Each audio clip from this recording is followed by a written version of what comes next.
My name is Carl Smith. I'm the owner and business coach at Concept Fitness Consultancy. The intention of these podcasts is to support trainers and coaches, and probably right now, more than ever, there shouldn't be a shortage of help available. My intention is that these podcasts will last around 20 minutes in duration, hence the name 20 Questions in 20 Minutes.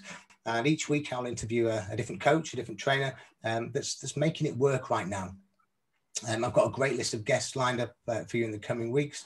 And if you've got any questions at all, just do drop a comment in the comments box below. But right now, I'd like to introduce you to Artur Pilch. Did I say that right, Artur? It's Artur Pilch. You would get it wrong. Apologies, buddy. That's all right. I've known Artur now for, I want to say, around about 4 or 5 years now, I think. So Artur started a PT role with Exercise for Less in rugby, and we met, I think, on one of my my training courses. And yes, yeah, and over the course of certainly the time that I've known Artur, he's always been a busy PT. When Artur was part of our employed PT scheme, Artur was in the top 10 league table month in, month out. Artur runs a very successful business out of the Exercise for Less rugby gym, and what I know about Artur, I think he's just one of those guys that just seems to make it work. So without further ado, I'm going to hand over to Artur to introduce himself and tell us a little bit about how and why you started your PT business, mate. Thank you, Carl. Thank you for having me anyway. I'm Artur Pilch. I'm in the fitness for more than 25 years. I started as a football player when I was 4, and then I become 10 years ago, more than 10 years ago, I become personal trainer.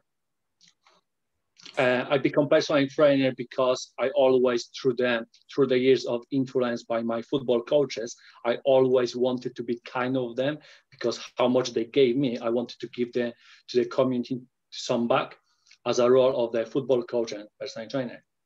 Great. So again, about helping people, I suppose, is one of the key reasons that I tend to find that the PTs get into this industry, because you want to help people, which is great. Yeah. So how long have you now been operating as a trainer, coach, instructor? You know, what terminology do you prefer? Do you prefer to be called a personal trainer or a coach, an instructor? I'm actually personal trainer and I'm football coach, so I'm using both. So personal trainer, I'm over 10 years, and football coach, I'm over 5 years. So again, it doesn't really bother me that much, but in the gym, I'm using personal trainer. In the football, I'm using football coach. Okay. That's pretty much it.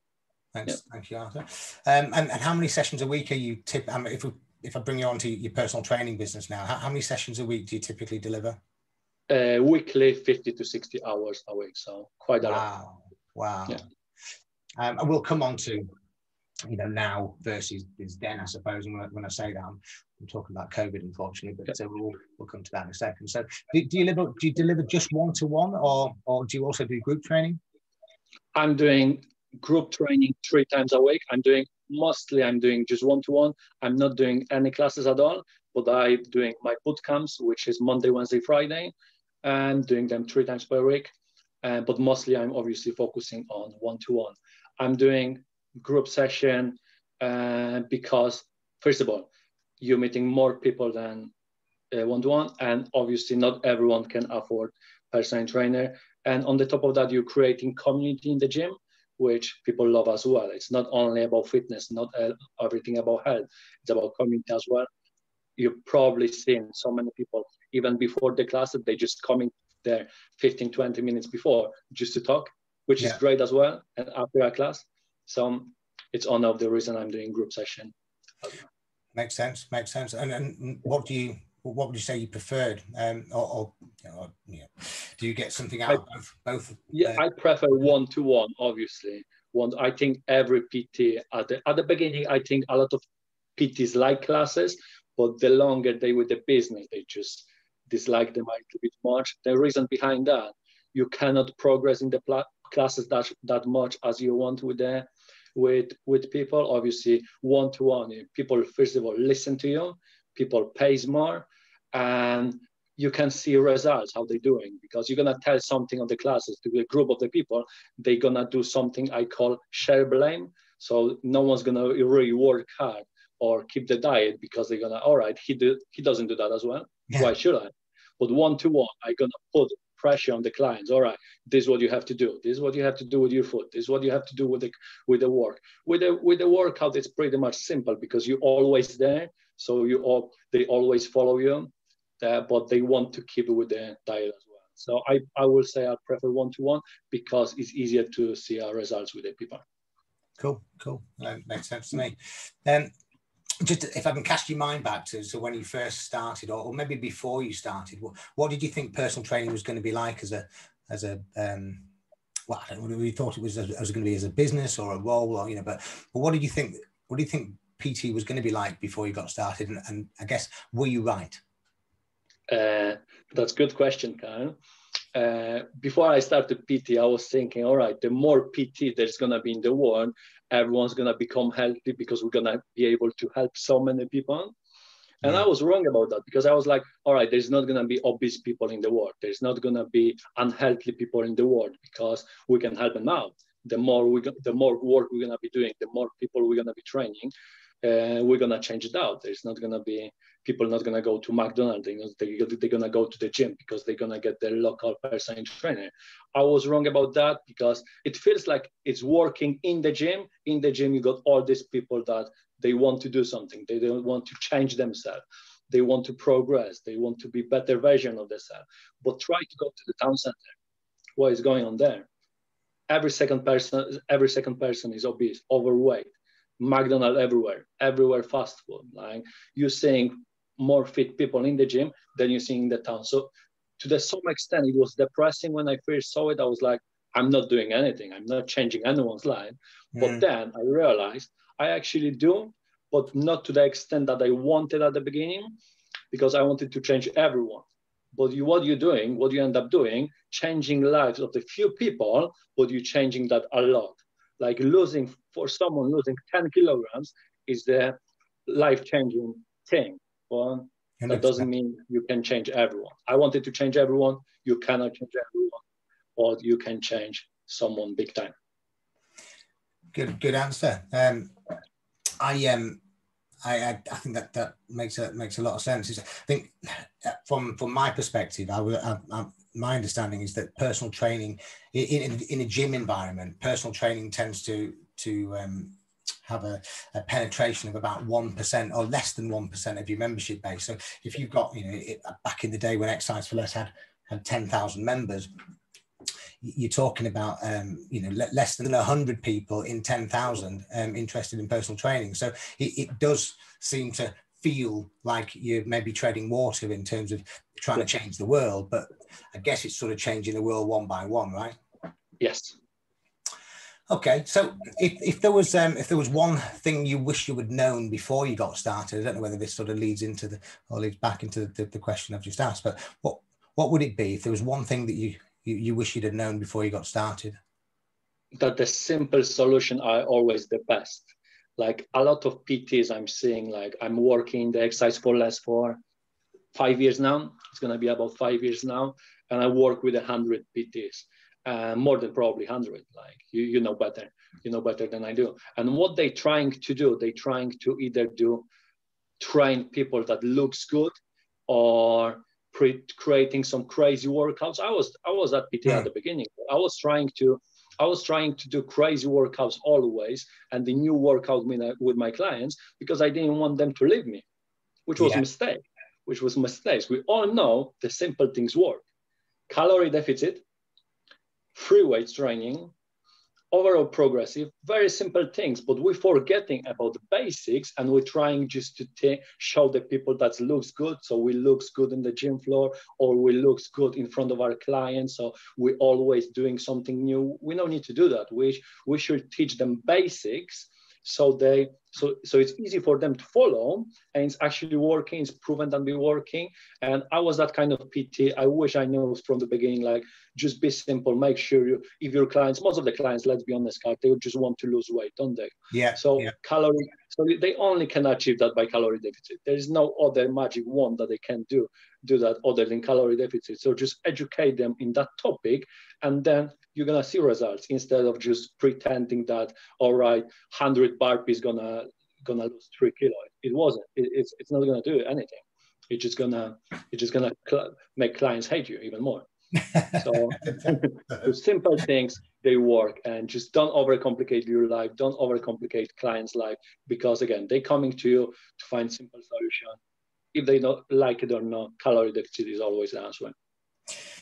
Yeah, there's so many complicated diets out there, and you're 100% right. You know, you eat less than you need, you're going to lose weight. It's as simple as that. Is there any particular bit of tech that you use? I know myfitnesspal potentially is a good way of helping members sort of track their calorie deficit, or you know. Exactly, myfitnesspal, an app that's going to be helping you to count the calories. I'm lucky enough to be in that place where, I mean, you probably as well, that you know how much everything got. So I know how much chicken got calories, how much that got protein. But at the beginning, it's really good to use FitnessPal, because it's going to help you to understand, all right, because a lot of times people are surprised that, for example, block of chocolate got 600 calories. People are, oh, wow, I need only 1,800. So eating chocolate is like 30% of my diet. So I cannot do that. And they just surprised. So educate to that level. And obviously myfitnesspal is a great tool to help you out. I'm not using that anymore because I'm pretty much know most of the stuff, how much something got calories. But at the beginning, it's a great tool. And I'm using Tabata timer just for a timer. That's pretty much it. So no other, you know, I know that a couple of things I've been looking at this last couple of weeks: trainer size and PT distinction. These are sort of online training apps, or the MyZone. Nothing like that. Nothing like that. Nothing like that. Okay. Okay. Interesting. You deliver 50, 60 sessions a week without any technical support, I suppose, barring myfitnesspal and a timer. That's interesting. That's all you need. Well, thanks for that. What about any particular bit of kit then? You know, is there a piece of kit that you maybe couldn't live without? Yeah, all the free weights, squat rack. Again, keeping things too simple. Like with the dumbbells and the barbells, you can do everything that human body needs when it's coming to movement. So we tend to complicate our lives with the machines and all that kind of stuff. We don't have to do it. Dumbbells, barbells, you're good to go, man. Again, I think I'm going to come on to this in a second in terms of how you've sort of adapted your business for now. Obviously, with gym shutting for hopefully just 4 weeks is what we've heard in the last few days. But before I get to that point, what would be the best bit of advice that you'd give to new trainers coming into the industry right now? I saw somebody put a post on Facebook, I think the other day, saying that they literally had just started in a corporate facility the day it closed. So what would be your best advice? People obviously still coming into the industry, which is great. What would you say? To take their time. Don't jump straight away to the deep water line. A lot of PTs doing just level 3 qualification, and they just want to be best PT in the world. Like, I would say, educate yourself before you educate your others. Try to do as many qualifications as you can. Like, there's a lot of gyms out there that helping you with the qualification. That Exercise for Less was doing that a lot. We got training with you every single month, and just use that kind of training. Listen to other PTs, listen to people that are longer in the business, and take your time, because if you're gonna be straight away trying to jump on deep water, you're gonna put your expectation high, and you can disappoint yourself. Start it slow. Take your time with the qualification. I believe, like I saw on the first lockdown, there was so many free courses that you can do. Just do them. There is not such a thing like over educating yourself. No one ever.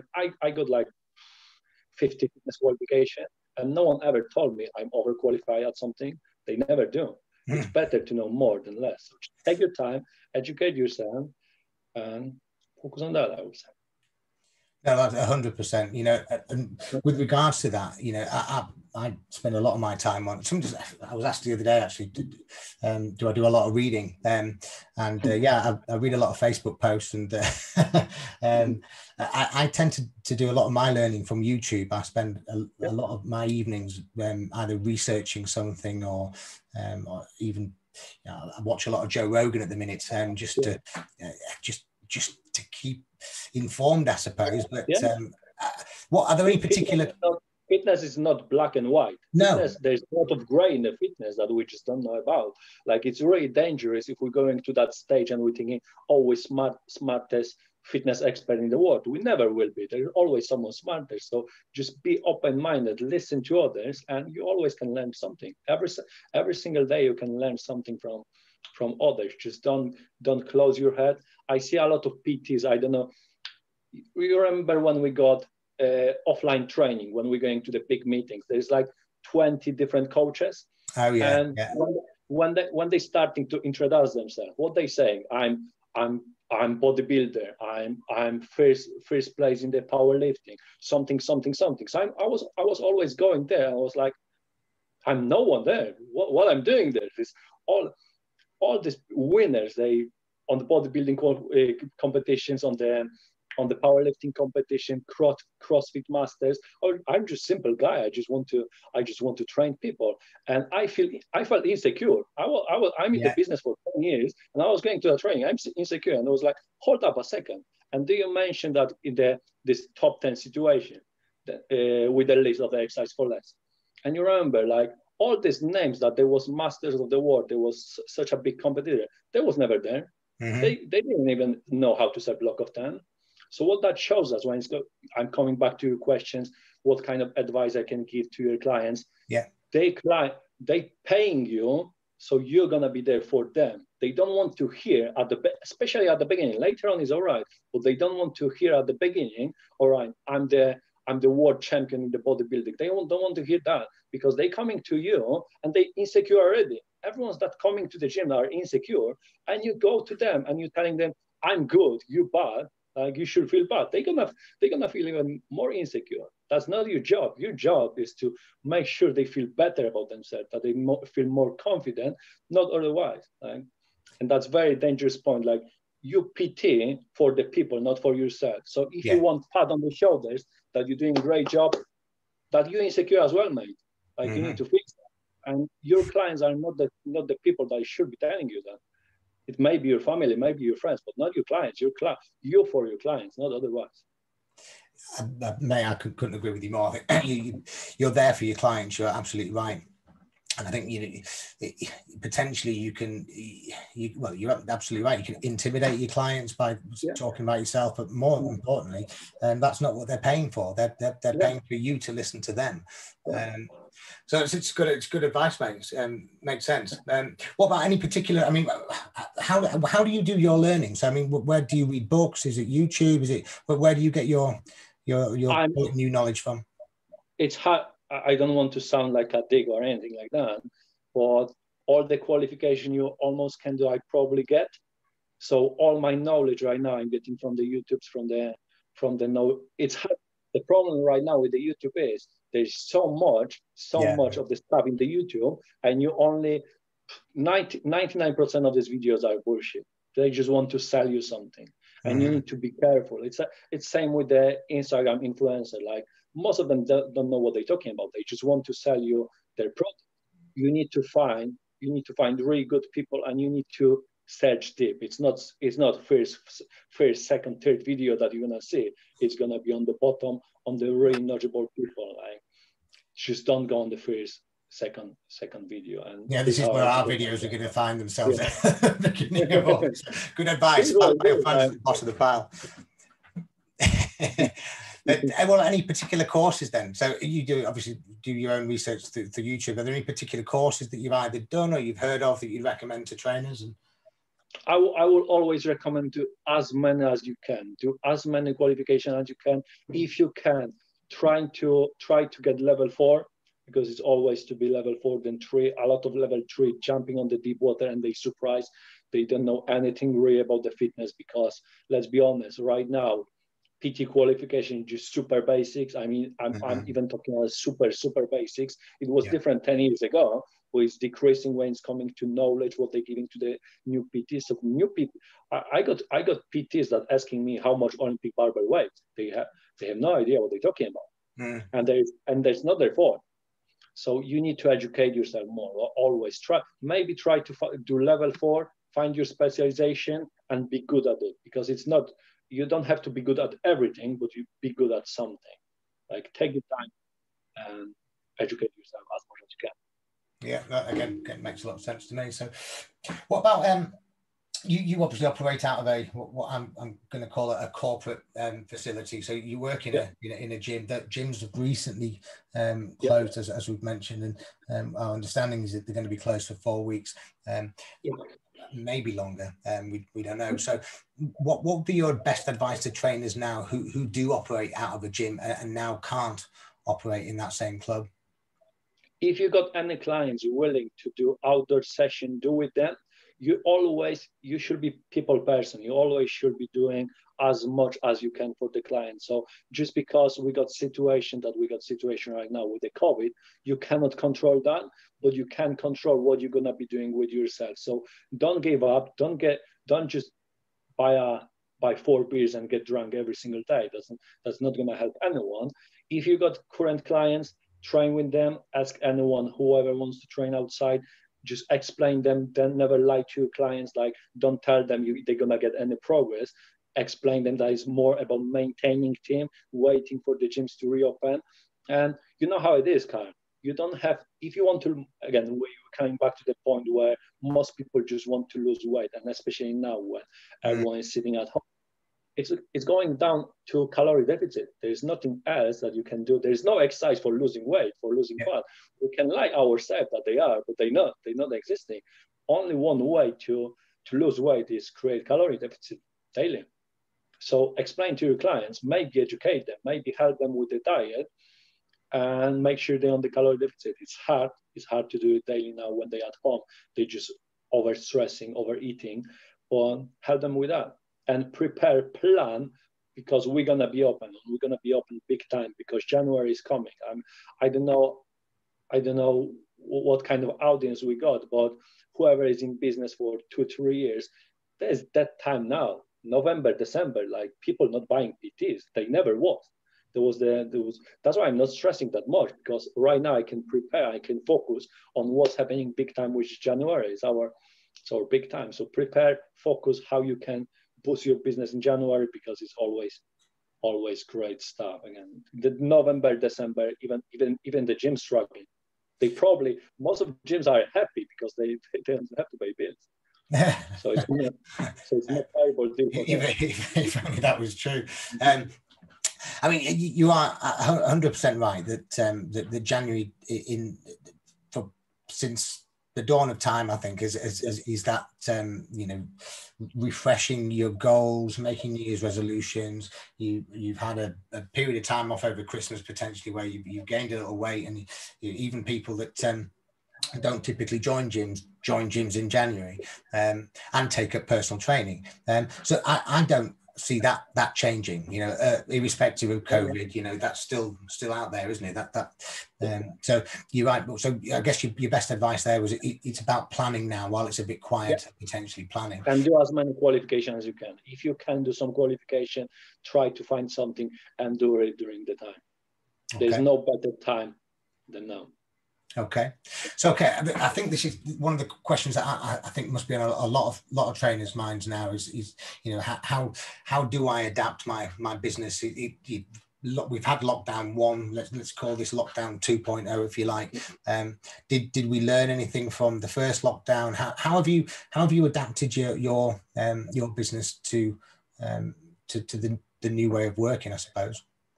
I was really scared on the first lockdown, because I was scared, because let's be honest, PT in general, I was always thinking that's a premium thing, only for premium premium clients. Yeah. And I was thinking, all right, a lot of people is gonna lose their jobs. A lot of people is not gonna have that much money, and they're gonna cut the first thing they're gonna cut is gonna be personal training, because it's not essential. And I was wrong with that, because for most people, gym and personal training and working out in general are really essential for the fitness and mental health overall. So I was really wrong in that. And think about that as well. Like, most people not spending that much money right now. They wasn't spending on the first lockdown. They're not spending on this lockdown because they're not sure what's going to happen. So people hoarding money. So exactly, people's going to have more money when we're going to reopen. So people's going to be willing to spend on the personal training. And after first lockdown, I got like 2nd January, it was for me. I got so many clients. Yeah. So again, things gonna get better. So your advice is that whenever we do get to open as gyms, I suppose, is you getting another January, I suppose. Yeah. Exactly. Another lift. So okay, and what about now? How have you adapted your business so that you've got some income? Because if you're a sole trader and you're a self-employed personal trainer right now, and the doors of your gym have shut, then effectively your income has stopped. If that's the only place you're going to train your clients, so are there other ways that you've managed to keep the income coming in? I take like 6 clients and I'm doing with them outdoors personal training. So I'm still going. No, I didn't take everyone because it's just crazy, and you know how it is.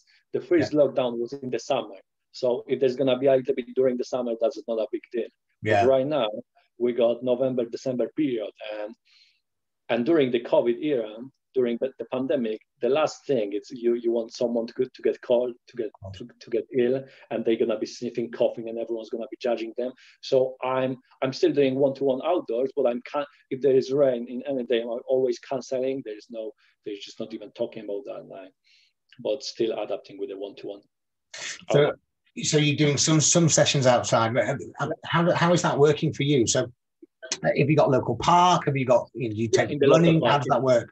Local park is just 2 minutes from me. So, and I've seen some comments from trainers saying that you need some parks are asking for a license or trying to charge you. You need to get permit from the council. Most of the times you need to get permit from the council. So does that cost anything, or is that just no? I'm not sure. It's that with every council. Don't quote me on that. In my area, it wasn't. I know a lot of cities are not charging anyone, but it might be some case that they're gonna charge something. So don't quote me on that. But I don't believe it's that expensive. It will be. But most of the time, I will assume it's for free. Okay, so the best practice is speak to your local council, get a permit.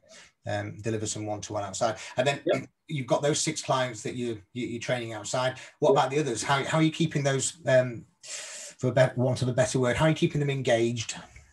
I'm still keeping them. I told them, like, on the first lockdown, I was trying to do online. I was just doing videos, as you was aware, and just giving them workout, but it's not the same. We all know it's not the same. If you got clients that working with you with 3, 4, 5, 6 months, they need weights, they need progress. People need overall progressive. When they want to gain muscle, when they want to lose weight, it's still calorie deficit. So I explain everyone before we say goodbye to the gyms what to do, and it's something that we cannot control. So I told them, don't stress about something that you basically cannot control, and we cannot come back stronger. And are you keeping in touch with those guys now by, I don't know, WhatsApp? We got WhatsApp group. We got obviously private messaging. So keeping them engaged. So we're just making sure because you should always be personal training that people know they can come back to they contact every single day, because I'm that kind of person training. You know me, like I'm always there. That's why I got so many clients, because people just know I'm gonna be in the gym. Like nothing's gonna happen. Artur's gonna be in the exercise for less rugby, and that's make people happy, and they always willing to come back. Cool. I think you make some valid points there. That the biggest mistake any trainer can make is to say goodbye effectively to your clients before lockdown and hope and pray that they're just going to be there when you come back. You've got to stay. You should be always the positive guy, even if you don't believe, even if you're depressed, you always should get that positive face, because if the people's gonna be feeling, all right, personal training is depressed, he doesn't know his future, they're not gonna know their future, they're gonna be depressed. So you always, for them, you always you're a role model. You always have to be a role model for some people. You know, if you wanted to become personal training, you have to be personal training. It's not always about you. Sometimes you have to suck it up and just be there for your people. Okay, well, look, 2020 has been an interesting, I use that word lightly, I suppose, year for a lot of people. So has anything positive come out of the year for you? Yeah, I I learned how to manage my time, money, schedule better. I'm way better with that because you know how it is. You always appreciate you never appreciate something until you lose it. So just no one ever like tell me 2 years ago you will expect that the gym's gonna shut down and we're gonna get lockdown.